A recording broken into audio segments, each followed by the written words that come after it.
ভিতর কামড়ায়, এই 2 পাশ কামড়ে খেলাই, সহ্য করতে পারিনি, দম আটকে যায়, খুব কষ্ট হয়। আবার সকলে পানিতে যাব, মাথা ব্যথা, চোখ মুখ সব ঘামিয়ে দিবে, গরম চারা ধরে যাবে। আর আমি সকলটা আগে খাবার খুব কম খেতাম, এখন মনে হয়েছে যত পাই তত খাই, তাই মনে হয়েছে।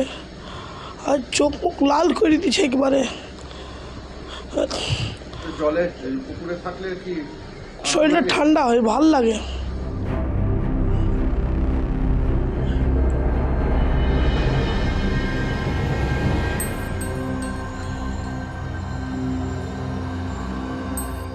কি সমস্যা, পানিতে চলে যায়, খালি থাকে পানিতে পড়ি। ও পানিতে থাকে, আবার ভালো লাগে পানিতে পড়লে, তাই চলে যায়। কদিন থাকে থেকে তখন আবার 4-5 দিন থাকে এই পুকুরে পুকুরে করে, তখন সব মানুষে তুলে দেয়।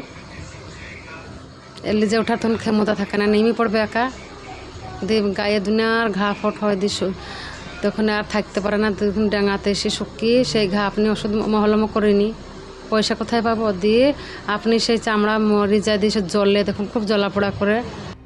ওই পেট যন্ত্রণা করে, মাথা গরম হয়ে গেলে পানিতে নেমে যায় পুকুরে। পুকুর থেকে আর জল থেকে আর উঠতে চায় না। 4 দিন 5 দিনে টানা থেকে যায় 24 ঘন্টা, সারা দিন রাত।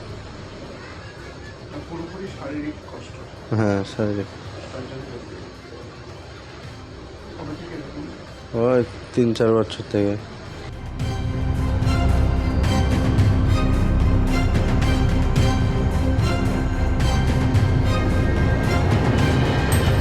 কি এমন একটা সমস্যা ওর হয়ে গেছে, ও নাকি গায়ে একটা জ্বালা পড়া ভাব সব সময়, মানে শীত গ্রীষ্ম বর্ষা ও পুকুরেই থাকছে, এবং অনিয়ন্ত্রিতভাবে ওর দেহ ফুলে যাচ্ছে। অনেকে ওই পুকুরেই ওকে খাওয়ার বা বিভিন্ন চিড়িয়ে শুকনো খাবার দাবার ওকে দিচ্ছে, জল, এবং ওকে রিকোয়েস্ট করলেও কিন্তু পুকুর থেকে উঠছে না। কিন্তু সব থেকে সমস্যা যেখানে, যে ওনার যে রোগটা কি সেটা নির্ণয় করতে আমরা কিন্তু পারিনি এখনও, বা কেউ বলতে পারছে না।